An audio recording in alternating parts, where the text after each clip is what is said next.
Listrik merupakan kebutuhan utama setiap manusia. Setiap manusia di bumi ini membutuhkan listrik untuk kehidupan sehari-hari.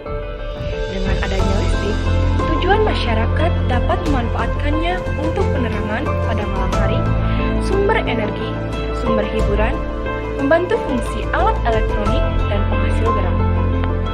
Dari adanya listrik, kita dapat memperoleh manfaat yang begitu banyak dan dapat digunakan untuk mempermudah pengerjaan pekerjaan rumah tangga, yaitu sebagai sumber informasi dan alat komunikasi.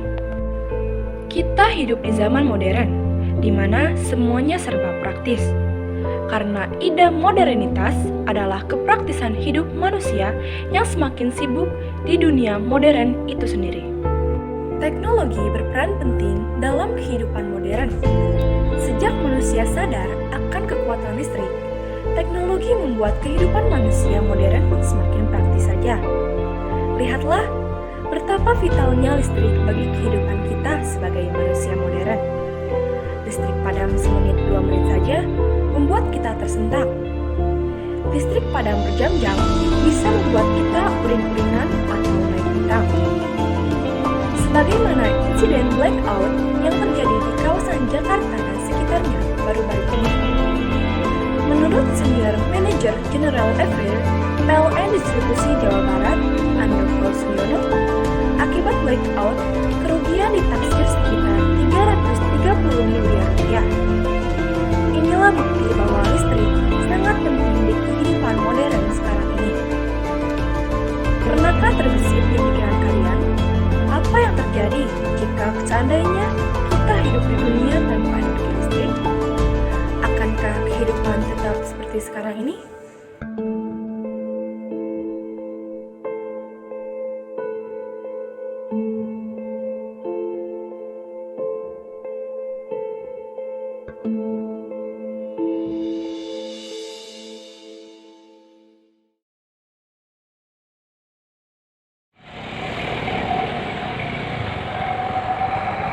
Lebih dari 90 PLTA ada dan berfungsi di Indonesia, dan 10 diantaranya berada di sekitar wilayah Bandung. PLTA Cikalong merupakan bagian dari PLTA yang terkoneksi dari Pulau Jawa hingga Dewata Bali. Diresmikan pada 1 April 1991, PLTA Cikalong terus berfungsi hingga saat ini dengan mengoperasikan alat-alat dari zaman Belanda. Hal itu menjadi daya tarik dan bukti nyata bahwa Belanda merupakan bagian dari sejarah negara Indonesia. PLTA Cikalong dibangun dari tahun 1957 dan mulai beroperasi tahun 1961. Jadi PLTA ini tuh sebenarnya peninggalan dari Belanda, cuman diteruskan oleh bangsa Indonesia pembangunannya. Cuman untuk spare partnya masih peninggalan dari Belanda. Mungkin alat-alatnya masih peninggalan dari Belanda, cuman penyelesaian pembangunannya oleh setelah Indonesia merdeka. PLTA Cikalong bekerja itu kita cascade. Jadi air yang digunakan di PLTA Cikalong itu tergantung oleh 2 PLTA di atasnya. Jadi apabila PLTA pengen beroperasi, PLTA Cikalong juga pasti ikut beroperasi.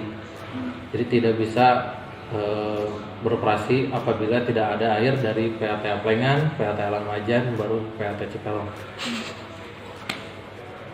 Proses ininya dari air itu menjadi listrik itu bagaimana? Air menjadi listrik, kita ada namanya kolam tando harian. Jadi air yang dari PLTA Lamajan ditampung di KTH atau kolam tando harian. Itu di situ air mempunyai energi potensial dan masuk ke penstop, energi potensial tadi dirubah menjadi energi kinetik. Dan di turbin energi kinetik dirubah menjadi energi mekanik. Mekanik tadi di generator dirubah menjadi energi listrik.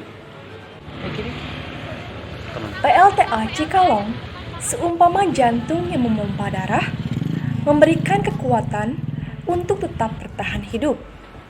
Sebagaimana jantung memompa darah untuk mengalirkan oksigen ke seluruh bagian tubuh, PLTA Cikalong pun menjadi sumber kekuatan mengalirnya listrik untuk kelangsungan hidup masyarakat yang membutuhkan energi listrik dalam kehidupan sehari-hari.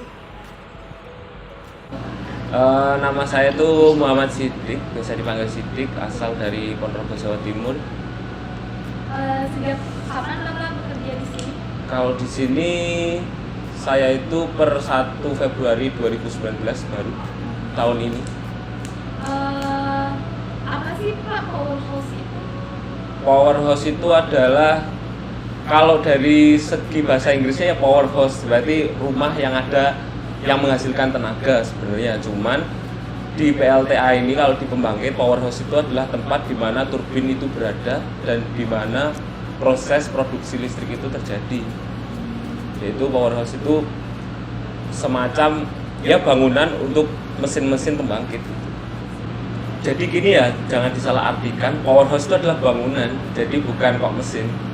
Nah, mesin itu di dalam powerhouse, ruang lingkup dari keseluruhan itu powerhouse, cuman kinerjanya bukan kinerja powerhouse, tapi kinerja mesin yang berada di powerhouse. Powerhouse PLTA Cikalong memiliki 3 unit pembangkit yang beroperasi sejak pertama kali dioperasikan PLTA tersebut. 3 unit pembangkit tersebut dapat menghasilkan kurang lebih 19,2 MW tegangan listrik yang dipantau secara berkala oleh petugas melalui monitor yang ada di powerhouse.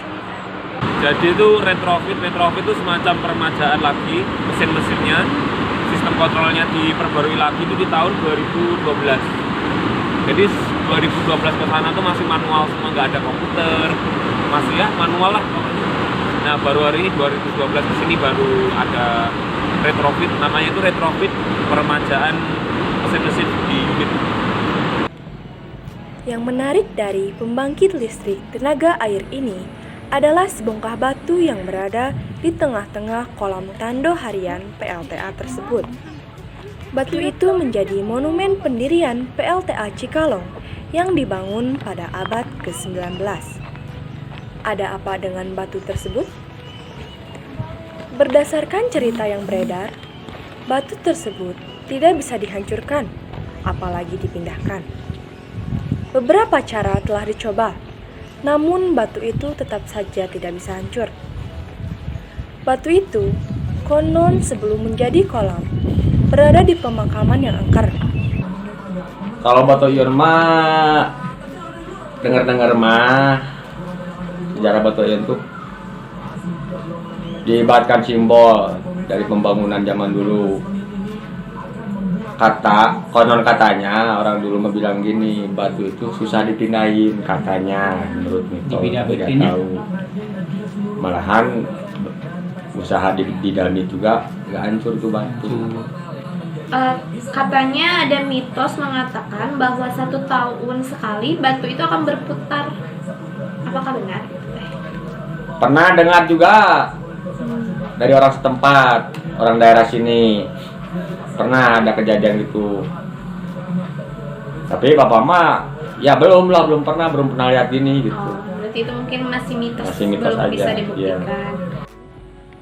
Telah jelas disampaikan bahwasannya listrik itu penting.